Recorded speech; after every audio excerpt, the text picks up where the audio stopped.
वक्फ संशोधन बिल संसद में पास होते ही देश भर में विरोध की आग भड़क।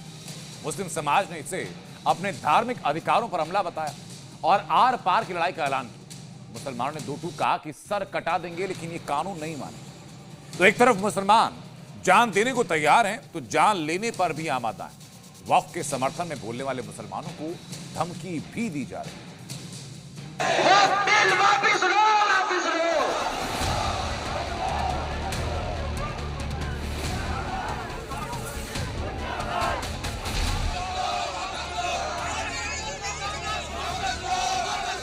अगर जरूरत पड़ी तो हम अपनी जानों की कुर्बानी भी मस्जिद मदरसे के लिए, वक्फ के लिए दे देंगे, देने के लिए तैयार है। जब तक ये काला बिल रिटर्न नहीं हो, जब तक रोड पर प्रदर्शन के लिए उतर जाना है। देश के लिए जान की कुर्बानी हमारे पुरखों ने दिया, उस तरीके से जान की कुर्बानी देंगे। अगर जरूरत पड़ी तो जान की भी कुर्बानी देंगे। वक्फ संशोधन बिल संसद से पास हो चुका है, लेकिन इस बिल के पास होते ही देश भर में भीषण संग्राम छिड़ गया।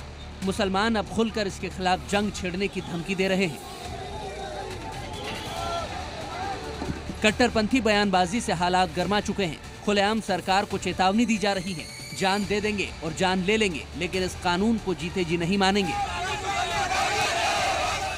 भोपाल में जमीयत उलमाए हिंद के मौलाना मोहम्मद अहमद खान ने सरकार को सीधी धमकी देते हुए कहा है कि हम जेल भर देंगे, हम अपनी गर्दन कटा देंगे, लेकिन ये कानून नहीं मानेंगे। हम बिल्कुल पूरे मुल्क के अंदर धरना प्रदर्शन करेंगे, पूरे रोडों पे आएंगे। हमारी जितनी ताकत हो सकती है हम उसको करेंगे, और अगर जरूरत पड़ी तो हम अपनी जानों की कुर्बानी भी मस्जिद मदरसे के लिए, वक्फ के लिए दे देंगे, देने के लिए तैयार है। जान मत दीजिए सर, जान है तो जहान है। नहीं, इसलिए कि देखिए हमारा ईमानी मसला है। मस्जिद, मदरसे, कब्रिस्तान, ये वक्फिया जायदाद, ये हमारा मजहबी मसला है। मजहबी मसले में अगर ये दखल देंगे तो हम इसको बिल्कुल बर्दाश्त नहीं करेंगे। हमारी जान जाए तो चली जाए। खुलेआम दी जा रही इन धमकियों ने माहौल को और ज्यादा जहरीला बना दिया है। पटना के मुसलमान भी वक्फ के खिलाफ जान देने को तैयार हैं। अगर आपका घर हो, आपको बेदखल करे घर से, तो जान की कुर्बानी दे देंगे, लेकिन पीछे नहीं हटेंगे। वक्फ बिल पास हुआ है तो इसका हम लोग विरोध करेंगे।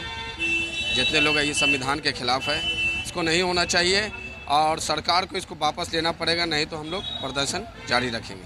अगर जरूरत पड़ी तो जान की भी कुर्बानी देंगे, और हमारा जो गाइडलाइन होगा हमारे मुस्लिम उलमाओं का सड़क पर उतरने का, तो भी करेंगे। ये है कि मुसलमान इससे मायूस है और उस वक्त तक मायूस रहेगा जब तक कि उसके मुआफ़क़त में ये बिल नहीं आ जाए।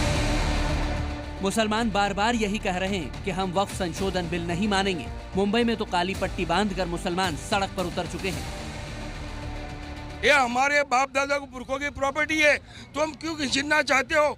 ये अधिकार हमारे संविधान में अधिकार है। आप कौन होते हो दखल करने वाले? अगर जेल भरो आंदोलन करना पड़ा, मर मिटना पड़ा अपने आप के इस चीज के लिए, तो मर मिटने के लिए भी तैयार है।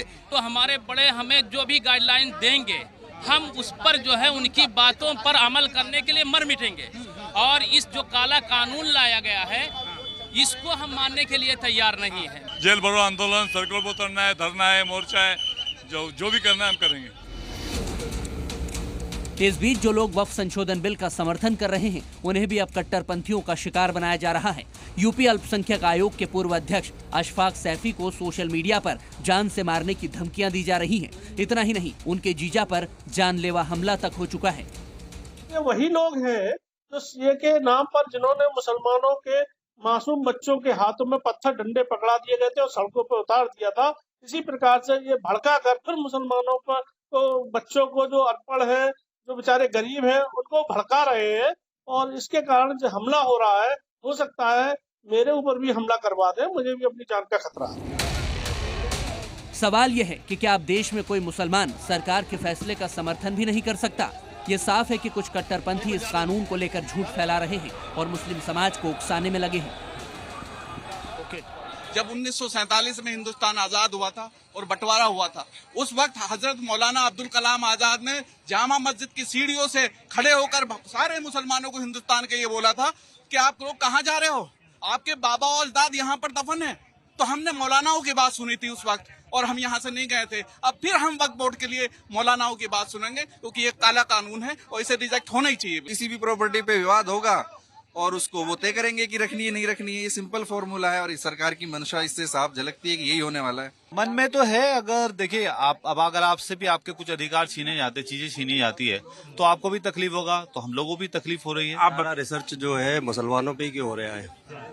आप ये देखिए ना कि हर चीज में मुसलमान, क्योंकि बीजेपी अधूरी है मुसलमान के बगैर, आप खुद देख लीजिए। राजनीति का केंद्र मुसलमान है। हाँ बिल्कुल बिल्कुल।